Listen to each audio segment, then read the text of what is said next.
Ang i-share ko sa inyo ngayon, ang title ay Pagpapagaling ay tanda ni Jesus bilang tagapagligtas. Ang haba, no? Umanda kayo sa gagawin ng Panginoon ngayon sapagkat marami siyang pagagalingin. Sa mga nasa online, umanda kayo, maraming gagaling sa inyo. Saan man pumunta si Jesus, ay nagpapagaling siya ng may sakit. Pero ito hindi lang dahil sa siya'y mabuti. Doon talagang siya'y mabuti, pero ang reason na hindi lang dahil doon. May purpose ang pagpapagaling ni Jesus. Ang mga himala, tulad ng pagpapagaling ng may sakit,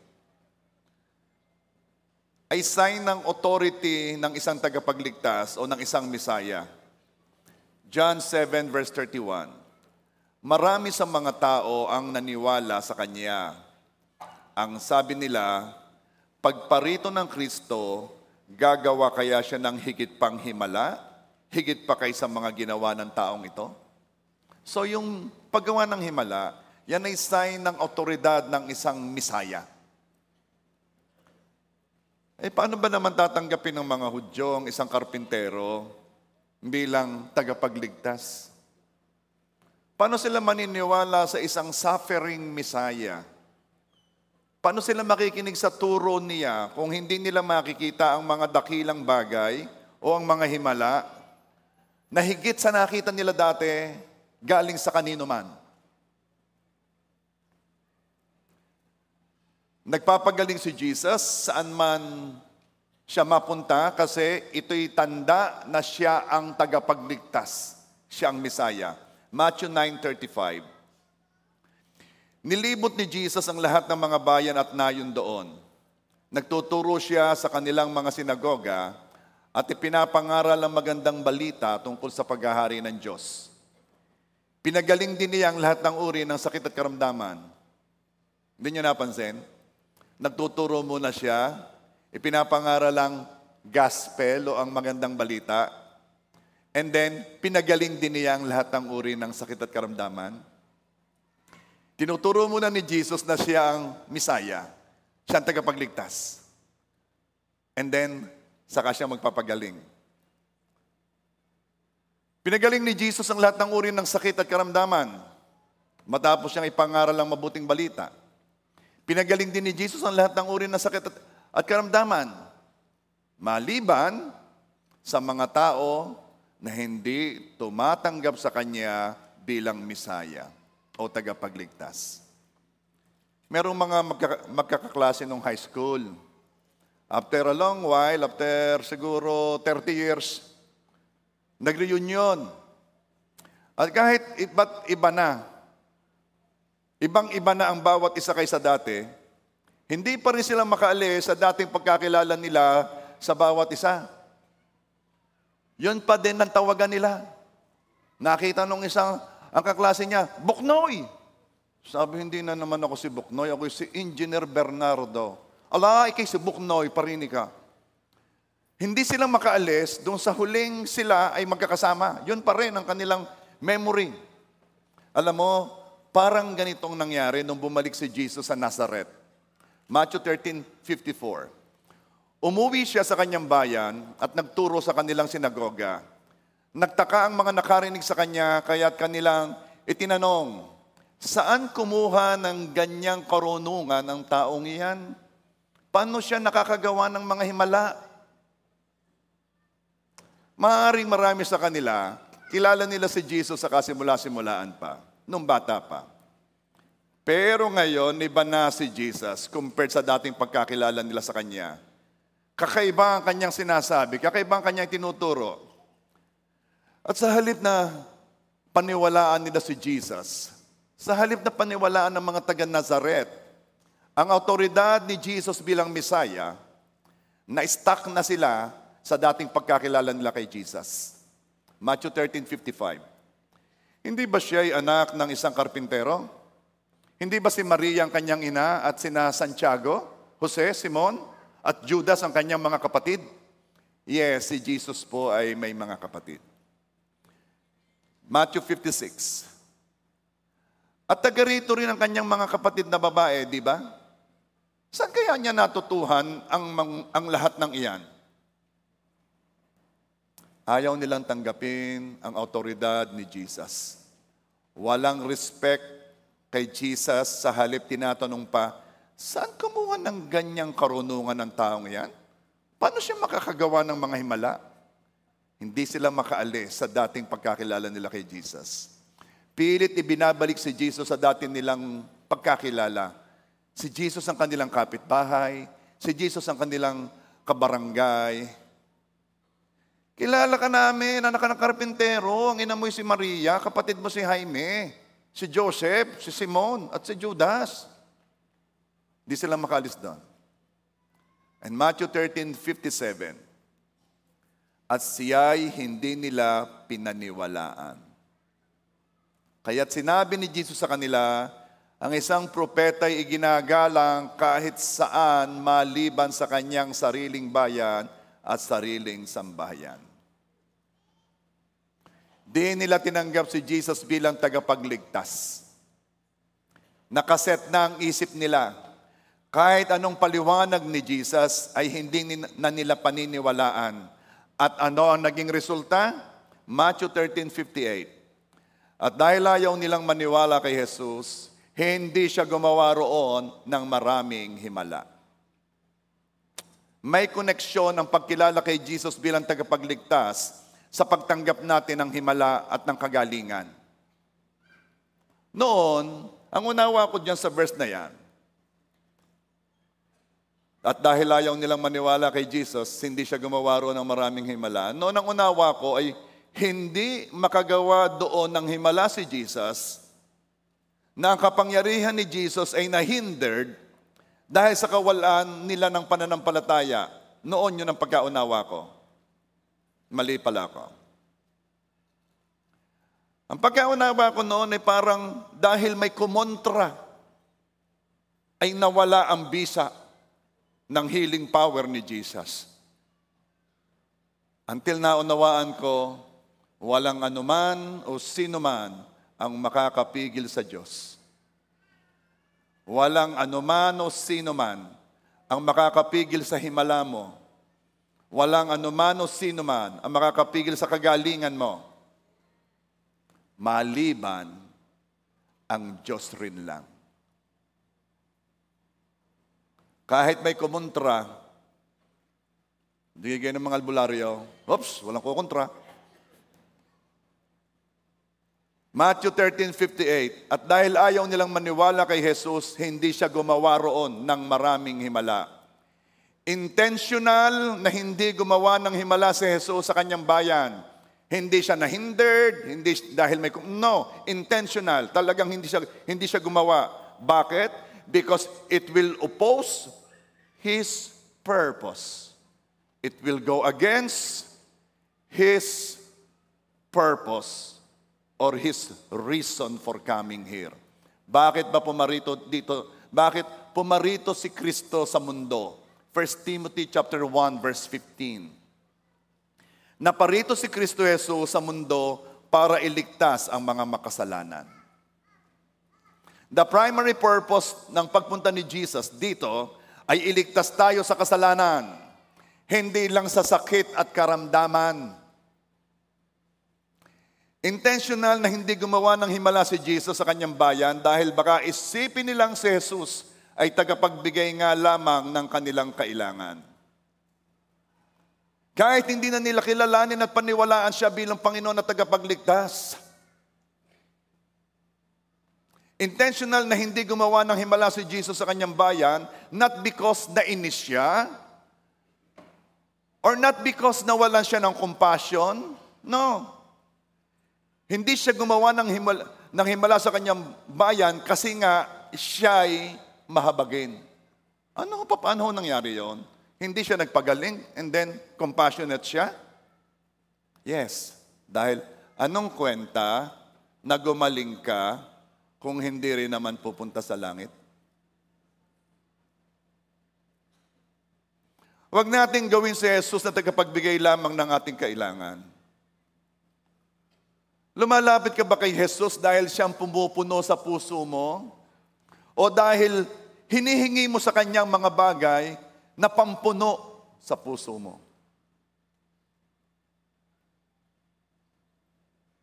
Lumalapit ka ba kay Jesus dahil siya'y sapat na? O dahil gusto mong hingin sa kanya yung mga bagay na pangsapat pa?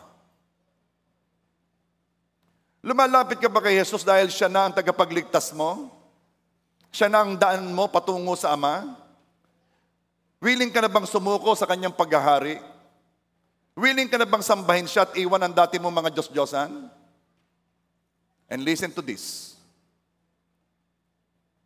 Na kahit hindi ka tumanggap ng kagalingan, ay patuloy ka pa rin lalapit sa Kanya? Sino talagang kailangan mo? Si Jesus o ang kagalingan?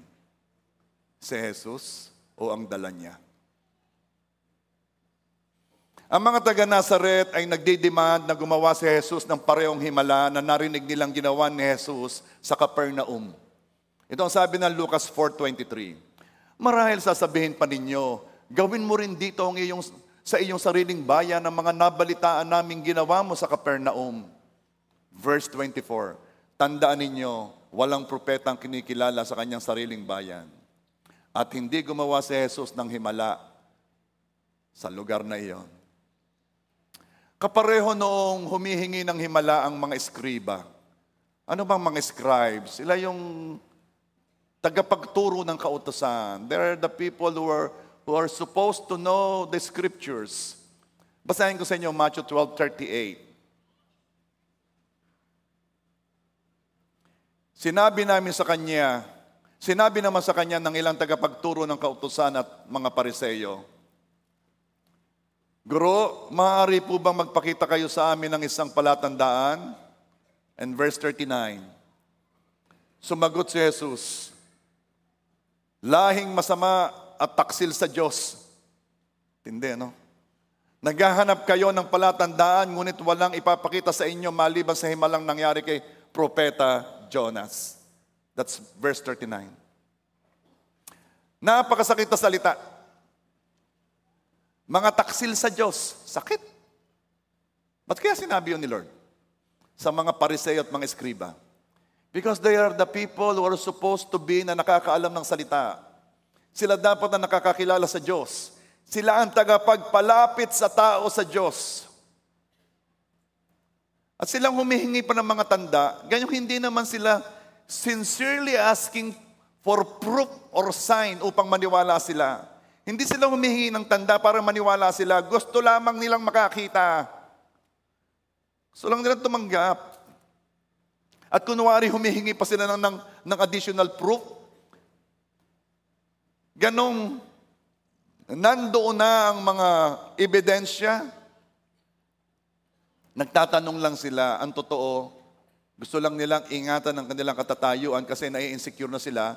Sumisikat si Jesus at ang tayo nila bilang Pariseo at Eskriba ay nalalagay na sa peligro. Baka sila ay hindi nasundin ng mga tao. Alam nyo, nagre-respond lamang si Jesus sa request na inspired by faith. Tulad ng pulubing bulag na si Bartimaeus. Basahin ko sa inyo ha. Mark 10:47. Nang marinig ng bulag na ang nagdaraan ay si Jesus na taga Nazaret, sumigaw siya ng sumigaw. Hindi isang beses ha, maraming beses. Jesus, anak ni David, mahabag po kayo sa akin. Verse 48, pinagsabihan siya ng mga taong naroroon upang tumahimik. Ngunit lalo pa siyang nagsisigaw, anak ni David, mahabag po kayo sa akin. Okay. Ano bang ibig sabihin ng anak ni David? Ay dahil kung identity ni Jesus, baka dapat na sabihin, anak ni Joseph, o anak ni Maria, mahabag ka sa akin. Bakit anak ni David? Anong ibig sabihin noon? Ang anak ni David is a messianic title. Ito'y pangalan ng pagtanggap kay Jesus bilang tagapagligtas na magdudulot sa Israel ng full enjoyment ng pangako ng Diyos. Hango ito sa pangako ng Diyos kay David. Nasabi ng Diyos kay David, David, sa lahi mo lalabas ang maghahari ng walang katapusan. It was a prophecy na sa lahi ni David lalabas ang tagapagligtas, ang Misaya. Kaya yung mga tumatawag ng Jesus, anak ni David, sila po ay nananampalataya na tinatanggap na nila si Jesus na kanilang tagapagligtas. I told you a while ago, ang kagalingan mo ay nakakonek sa iyong pananampalataya kay Jesus bilang iyong tagapagligtas.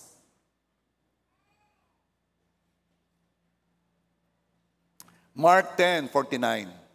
Tumigil si Jesus at kanyang sinabi, dalhin ninyo siya rito. At tinawag nga nilang bulag, lakasan mo ngayong loob, tumayo ka, pinapatawag ka ni Jesus, sabi nila.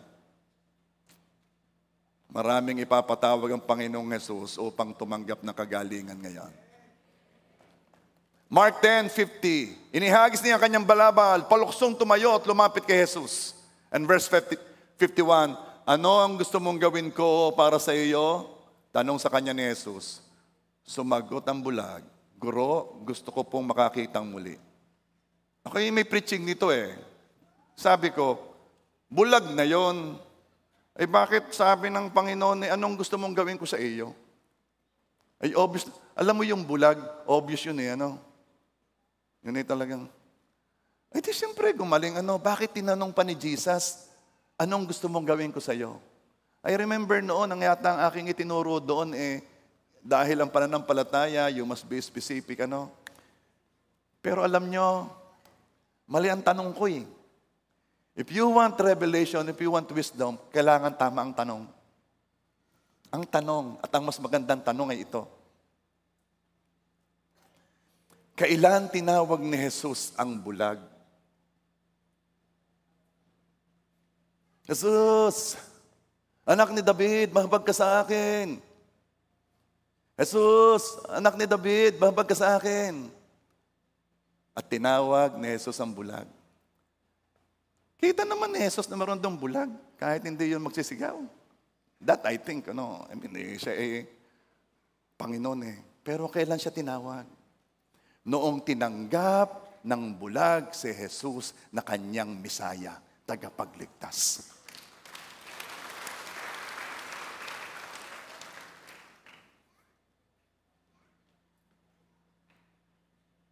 Napakarami nating hinihingi, gayong ang kailangan lang muna ay manampalataya na si Jesus lang ang tangi mong tagapagligtas. Ibig sabihin, i-give up mo ang iba mong inaasahan na magpapalapit sa iyo sa Ama. Hindi ang mabubuti mong gawa. May mga tao talagang akala nila pag sila'y nakakagawa ng mabuti, sila'y napapalapit sa Ama. Ang paggawa ng mabuti resulta ng kalapitan. Ang nagpapalapit sa iyo sa Diyos ay ang Panginoong Jesus. Lagi ang Panginoong Jesus. Laging dadaan ka sa Kanya. Hindi sino mang tao ang magpapalapit sa iyo sa Panginoon. Never think na kapag ang pastor ay nag-preach, nilalapit ka ng pastor sa Panginoon. Ang Holy Spirit ay nandito na siyang kumikilos upang ilapit ka sa Diyos. All I can do is speak, all I can do is shout, but it will have no effect unless the Holy Spirit work in your heart. Hindi ang relihiyon ang iyong tagapagligtas. Hindi ka kailanman maliligtas kung ikaw ay magiging Jesus the Anointed One Church member. Kapag ikaw ay nagpapa-water baptize, hindi ka maliligtas dahil ang water baptism ay hindi membership. Iyon ay pagpapakita mo lamang sa labas na nangyari sa loob. Na ikaw ay tumanggap sa Panginoong Jesus at pinakikita mo sa panlabas ang nangyari sa iyo. Kaya hindi natin niyayapos ang relihiyon, hindi natin niyayapos ang pangalan ng ating church. Ang niyayapos natin si Jesus. Siya ang ating tagapagligtas. Tinutulungan kayo ng inyong mga life group leader para lalo pa niyong makilala ang Panginoon. Pero kahit anong gawin nila, Ang kilos pa rin ng banal na Espiritu sa iyo, ang siyang pinakamatinding gagawa upang ikay mapalapit sa Ama. Maaring ang asawa mo'y walang humpay sa pagpapaalala sa iyo. Salamat sa Diyos. Pero ang kilos pa rin ng Holy Spirit at ang pagtanggap mo sa Holy Spirit ang magpapalapit sa iyo sa Panginoon. Kaya ang sabi ng Panginoong Hesus, ako'y pupunta sa Ama, pero wag kayong mag-alala. Ito'y mas makabubuti sa inyo, sapagkat doon ipapadalang banal na Espiritu ang inyong comforter, ang inyong teacher, ang inyong guide. Kailangan ang iyong tagapagligtas ay walang iba kundi ang Panginoong Hesus lang. We can't be good enough to deserve healing. Magpapakabait ako buong linggo para pagdating ng linggo at baka ang topic ay healing, abay tumanggap na ako. We cannot be good enough to deserve healing. Ang kailangan mo'y manampalataya sa Panginoong Hesus bilang iyong tagapagligtas. Pastor, ano ba sinasabi mo na tagapagligtas? You know, the power is in the gospel.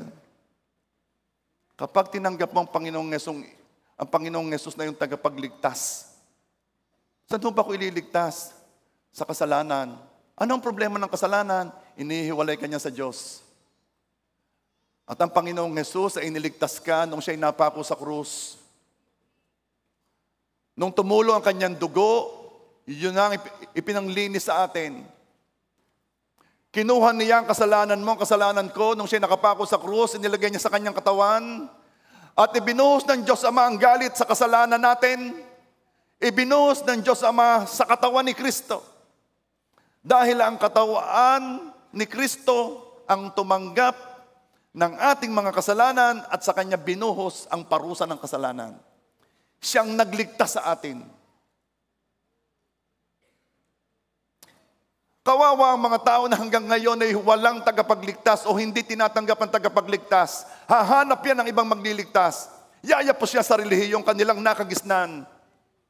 Ipagmamalaki ang ganda ng simbahan, ipagmamalaki ang dami, ipagmamalaki na kami ang una. Ganong si Jesus ang ibinigay, hindi relihiyon. At meron namang mga mababait na mga taong ipagmamalaki ang kabaitan nila. Ganong kahit anong bait nila, hindi sila ililigtas ng kanilang mabubuting gawa. Si Jesus lang yon. Dahil lahat nating kabutihan ay kulang. Si Jesus lang ang sapat. Hindi nyo napapansin, lagi nating sinisingit ang gospel. You will understand.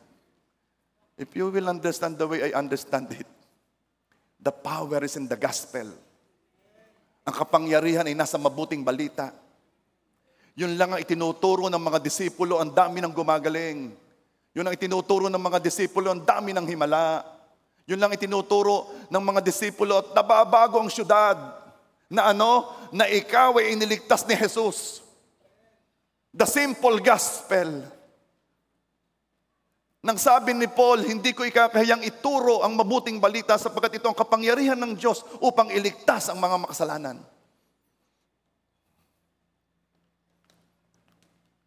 We cannot buy healing. Hindi natin pwedeng bilhin ang kagalingan. Binayaran ni Jesus sa pamamagitan ng mga lateng na kanyang tinanggap, binayadan ng Panginoong Jesus ang kabayaran sa ating mga sakit at karamdaman. Anong ibig sabihin? Hindi na natin kailangan bayaran pa. Ang hinihintay lang ng Panginoon ay ang pagsuko mo sa Kanya. Lord, gusto ko ikaw na makilala pa. Gusto kong mapalapit sa iyo. Hinihintay ni God na tanggapin mong tunay sa puso mo si Jesus. Tulad ng bulag, ay maririnig mo rin ang sabing, parito ka. We cannot bribe God for the healing. Hindi humihingi si God sa iyo ng anuman para pagalingin ka niya. Hindi mo kailangang magbigay ng anuman kapalit ng pagpapagaling niya sa iyo. At kung nagtatanim ka man para sa hinihingi mo, hindi mo ito ginagawang bayad, kundi ito'y isang overflow sa pagmamahal mo sa Diyos, at ito'y isa sa mga kilos mo ng pananampalataya na sinasabi mo, nagtatanim ako bilang pagpapasalamat ko sa tinanggap ko kahit hindi ko pahawak. Kapag ikay nagtatanim, please, huwag mong isiping binibili mo kung ano man ang hinihingi mo. Ito'y para sa ano, ito'y para... No. Ganitong thinking, ganitong mindset. Ito'y kilos ng pananampalataya ko. Ito'y pagpapasalamat ko sa Diyos sa hiningi ko sa Kanya. Nagpapasalamat na ako kahit di ko pa nararamdaman. Kahit di ko pa hawak. Kaya may mga tanim na mali ang ating ginagawa. You cannot buy healing. Si Jesus ang nagbayad noon. Ibinibigyan niya yon ng walang kapalit. Tumatanggap tayo ng kagalingan dahil sa pananampalataya kay Jesus bilang tagapagligtas. Mark 10:52. Sinabi ni Jesus, makakalis ka na. Magaling ka na dahil sa iyong pananampalataya. Sabi niya doon sa bulag, makakalis ka na. Magaling ka na. Noon din nakakita siyang muli at sumunod kay Jesus. Gusto kong bigyan sa inyo ng diin kasi hindi na natin napapansin eh. Okay? Magaling ka na dahil sa iyong pananampalataya. Noon din nakakita siyang muli. At sumunod kay Jesus. Anong ibig kong sabihin sa inyo? Yung pagtawag ng bulag na Jesus, anak ni David, ay totoo sa kanyang puso. Alam ng Diyos pag totoo. Bakit? Tingnan ninyo ang aksyon na sunod nung siya'y nakakita na sumunod kay Jesus. Kita mo naman pag totoo ang sinasabi, pag ginagawa. Jesus, anak ni David, tagapagligtas ko, pagalingin mo ako. At nung gumaling na, yehey, tuloy ang ligaya. Alam ni Lord pag tunay. Ang bulag, pagkatapos gumaling, nakakita, sumunod kay Jesus. Halimbawa sinabi doon, at ang bulag, pagkatapos nakakita ng chicks. Eh di alam natin, hindi totoo.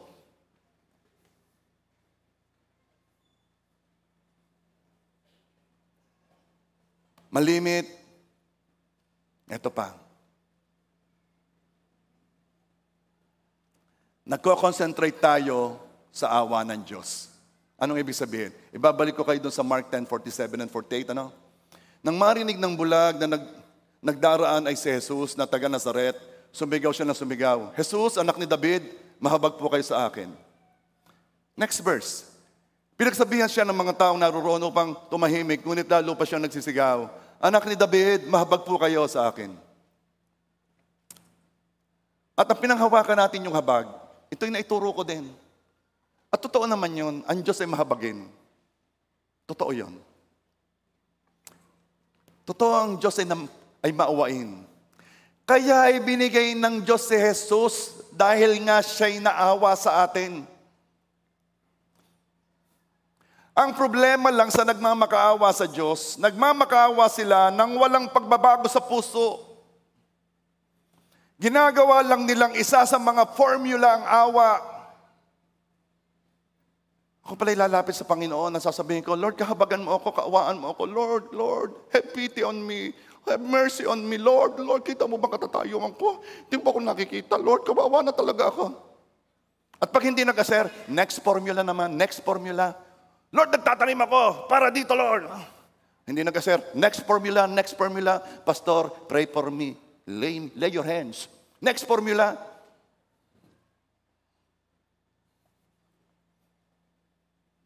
Okay. Ang problema sa nagmamakaawa sa Diyos, nagmamakaawa sila nang walang intensyong magbago. Gusto lang talagang tumanggap. Ginagawa lang nila isang formula ang awa na kapag ito ang binigkas, ay parang yun na, tatanggap na. Lord, kaawaan po ninyo ako.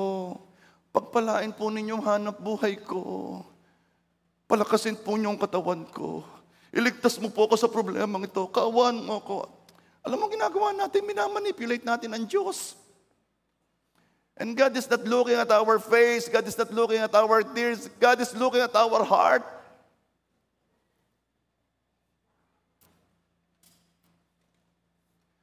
Usually, kapag kaya habag-habag sa paglapit, nakatingin ka sa sarili mo eh. Sa iyong need. Marami nang humingi ng habag. Lord, habag, awa, na hindi tinanggap ang hinihingi nila. Kasi, hindi naman sila humingi sa katatayuang suko na sa Diyos.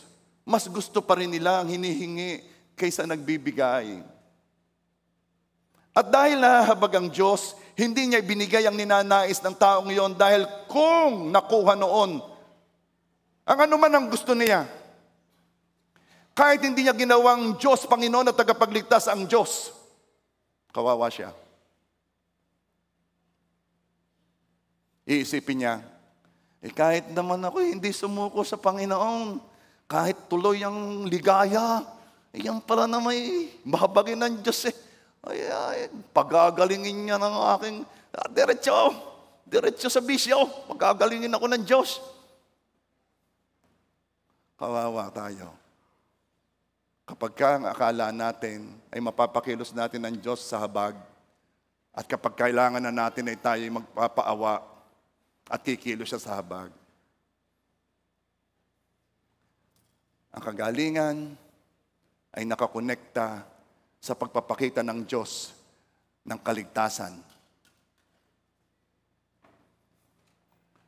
Sinasagot ng Diyos ang request inspired by faith. Hindi yung nagre-request ng himala, pero kahit ano namang himala ang ipakita, hindi rin naman magbabago ang sinasamba. Anong ibig sabihin, Pastor? Yung pa rin naman ang gusto. Yung dati pa rin. Wala naman talaga nabago sa buhay.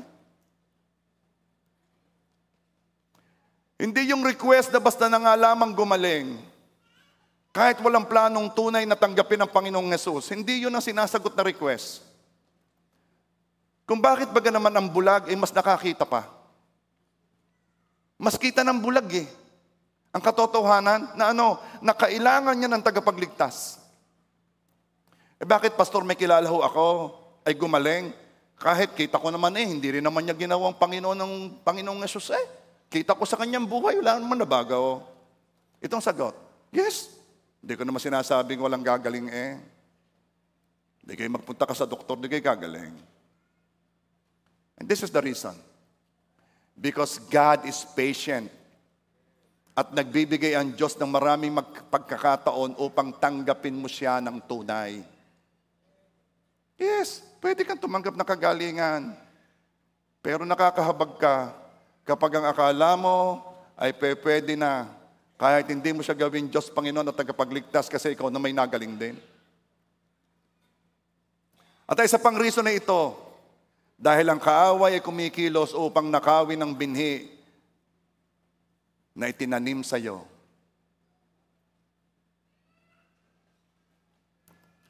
May kilala ko, siya ay na-deliverance. Malaki ang tiyan, mas deliverance, naglulukso, biglang liit ng tiyan. Yun pala'y may karga. Nung ipapalo up na, umatend yata minsan, pero nung ipapalo up na, ayaw na lumapit. Ayaw nang kilalanin ng Panginoong Hesus. Iapos pa rin sa relihiyon, hindi kay Hesus. Yes, pwedeng gumaling. Bakit? Because God is gracious and He will be merciful to whom He wants to give mercy. He will be gracious to whom He wants to be gracious. Magiging mahabagin siya sa gusto niyang kaawaan. At walang makakapigil sa Panginoon at walang makakapagsabi sa Diyos kung sino siyang pipili. Pipigilan din ng kaaway na ang makita ng mga tao sa healing ay si Jesus. Ibabaling ng kaaway ang atensyon ng tao sa instrument, sa mga ginamit, sa halip na kay Jesus. Napakadaming style ng kaaway para wag mo lamang makita si Jesus. I'm telling you, sino mang magpapatong ng kamay sa iyo, sino mang gagamitin ng Diyos upang ikaw ay gumaling, sila ay instrumento nga lang. And instruments are just that, instruments. Alam ninyo, tayo meron dito mga gitara, bass guitar, acoustic, electric. Ito ay nasisira din eh. Lalo na't napabayaan, bumagsak. Pero sa isang linggo, meron ulit bibili. Hindi na ho pwede, papalta na. O sige. Bakit? Because they are instruments. Kagamitan. Pag hindi na pwede yung isa, kukuha ng panibago. Those are the instruments. At alam mo, ang ginagawa ng kaaway, pinapalapit ang tao sa instruments. Merong nagpa-pray sa akin, sabi, Pastor, ako po'y pupunta diyan. Ako po'y naniniwala na pag pinatungan ninyo ako ng kamay, ako po'y gagaling. Ako'y nalungkot ka. Sa totoo lang, ako'y nalungkot. Dahil hindi nakita si Jesus. Parang sabi ko, hindi. Hindi ako. Pag ganyan ang mindset mo, hindi ka gagaling. Si Jesus yun. Pero kayo pong instrumento, ay siguro. Pero kahit sino dito'y pwede. Kahit sino'y pwede. Maraming instruments, pero isa ang nagpapagaling. Sabi ni Benny Hinn, hindi ako nagpapagaling.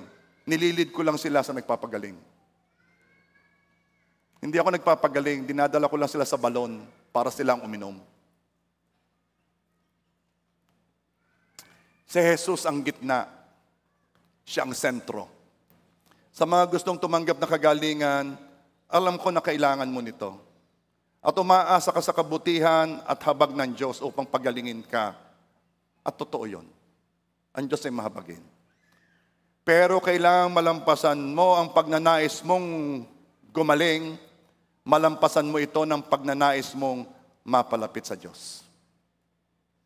Mas nais mong makilala ang Panginoong Yesus, mas nais mong mapalapit sa Kanya kaysa sa ikaw ay gumaling. Hindi na ako gagaling. Sabi sa iyo, ang binabago natin puso mo. Sa biyaya ng Diyos, yung pong nanonood ng Breakthrough in Healing, series yun eh. Ilan na po ang gumaling sa pakikinig noon. Alam niyo kung bakit? Kasi may mga mensahe doon. At habang sila'y nakikinig ng mensahe, napapalapit sila sa Panginoong Yesus. Nararamdaman nila si Jesus. Ang sabi nila, bumababa ang presence. Habang sila'y nandun, sila'y napapaiyak. Alam mo kung bakit? Dahil si Jesus ang nilalapitan nila. At sila'y gumagaling na nanonood lang ng video. Ako'y naniniwalang maraming gagaling ngayon.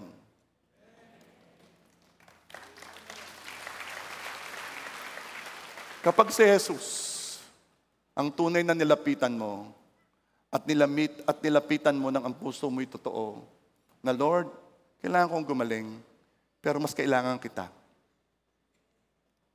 Ikaw ang aking tagapagligtas. Alam kong iniligtas mo ako sa kasalanan. Alam kong iniligtas mo ako sa parusa nito. Alam kong inilapit mo ako sa iyo. Masaya ako doon, Panginoon. Dahil ikaw ang kailangan ko. Lampasan mo ang pangangailangan mo sa kagalingan ng pangangailangan mo sa Panginoong Yesus.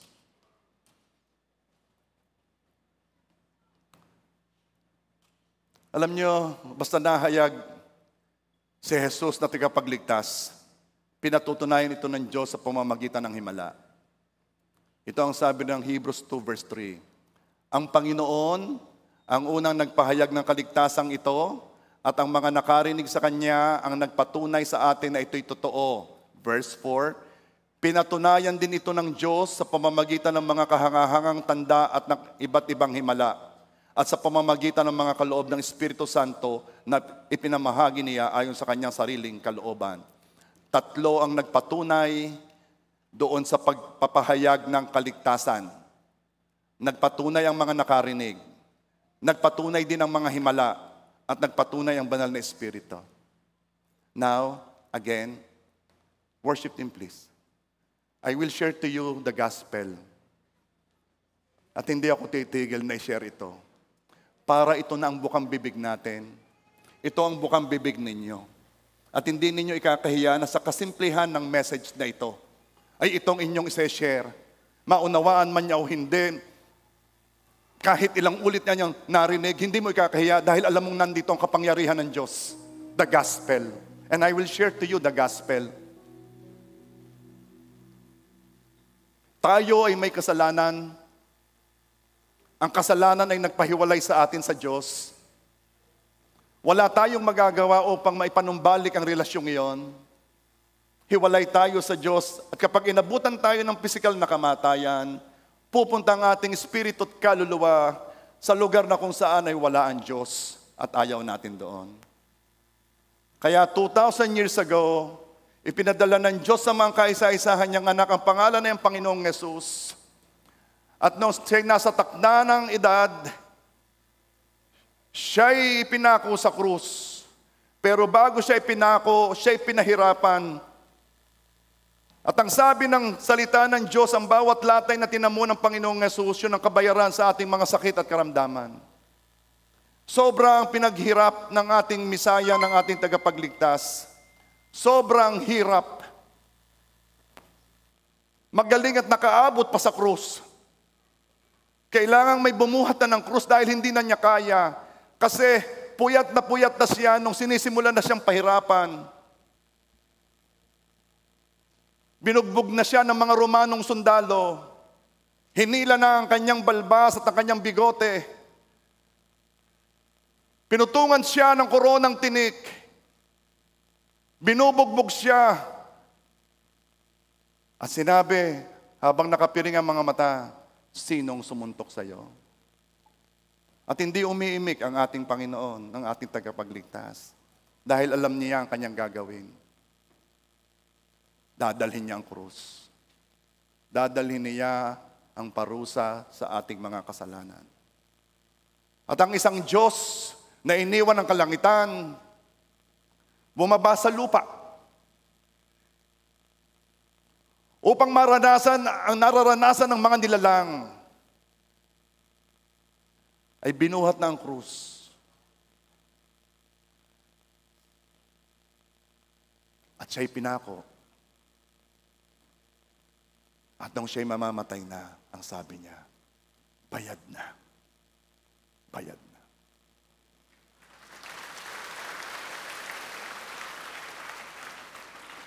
May sasabihin ako sa iyo.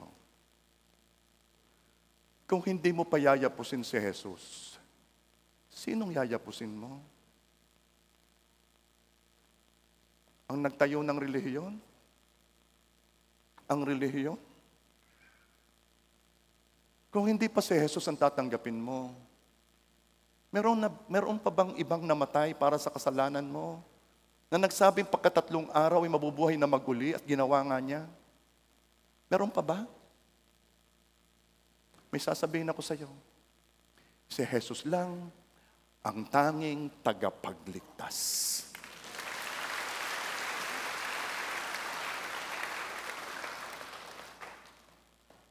Alam mo bang ibig sabihin ng hallelujah? It is you saying praise to God. Telling your worship to the Lord.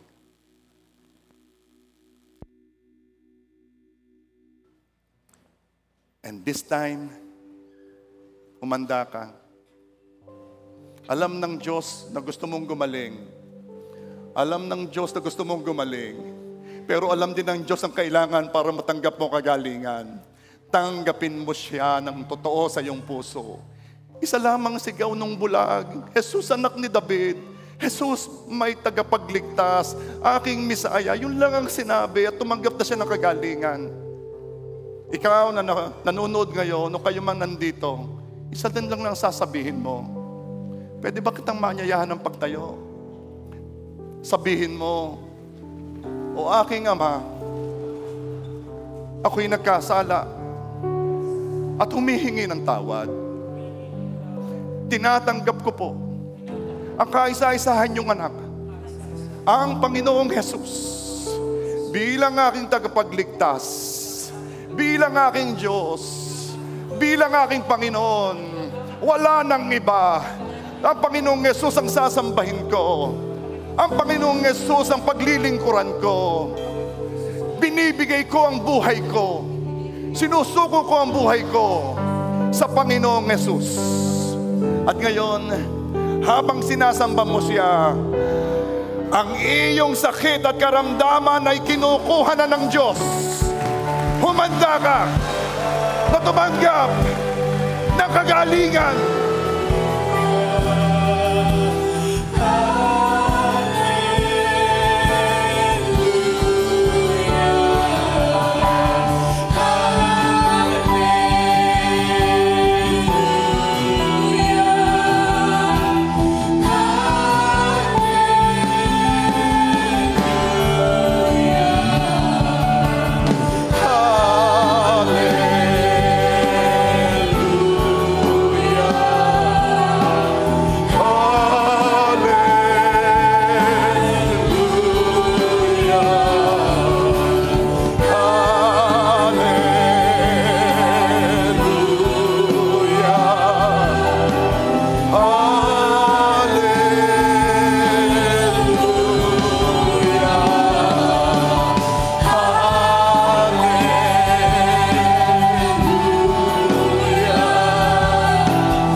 Hawakan mo yung parte ng katawan mo na kung saan inalis na ng Diyos ang sakit at karamdaman.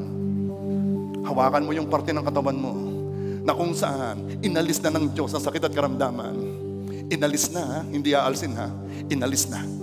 Hawakan mo. Hallelujah.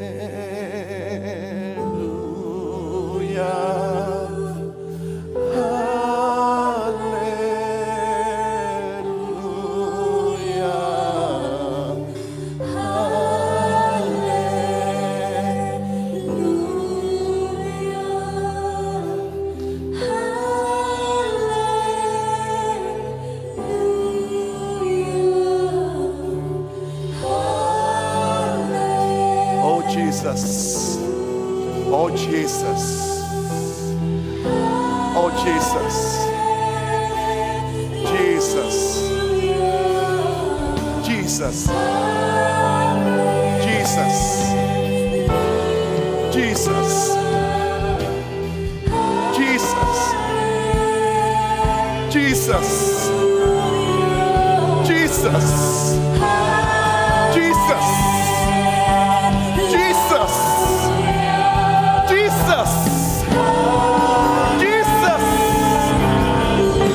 Jesus.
verse 3, ang Panginoon ang unang nagpahayag ng kaligtasang ito at ang mga nakarinig sa Kanyang nagpatunay sa atin na ito'y totoo. And verse 4, pinatunayan din ito ng Diyos sa pamamagitan ng mga kahangahangang tanda at ng iba't ibang himala. Pinatunayan ito ng Diyos. Kaya humanda ka na hayagang salita, may pinatutunayan ng Diyos ngayon. May pinatutunayan ng Diyos ngayon na ang Kanyang salita ay totoo, na Siyang tagapagligtas. Siya lang ang tanging tagapagligtas. Pinatutunayan ito ng Diyos. Tanggapin mo ang kagalingan. Tanggapin mo ang healing. Tanggapin mo. Receive! Receive! Receive! Receive! Receive! Now! Now! Now! Hallelujah!